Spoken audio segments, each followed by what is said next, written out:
In this video, I'm going to show you how you can update Sololearn app. By updating your Sololearn app, you'll be able to get the latest features that comes with this app and also fix any issues that might be related with your app. If you find this video helpful, please like and subscribe to this channel.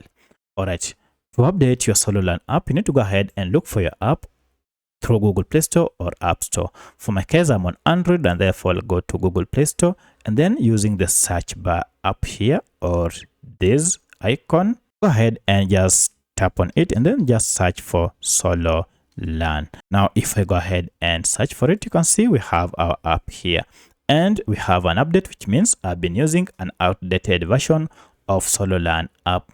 To get the latest version, go ahead and tap on update. And this will go ahead and download the latest version of Sololearn Learn to Code app and then install it on your smartphone. Once the app has been installed, now you can proceed from here and open it to start using the latest version of Sololearn app that is more secure. So that's how you can update your Sololearn coding app on your Android smartphone or iPhone. If you have any other question, kindly let me know in the comment section. Otherwise, thanks for watching and let's meet in the next video.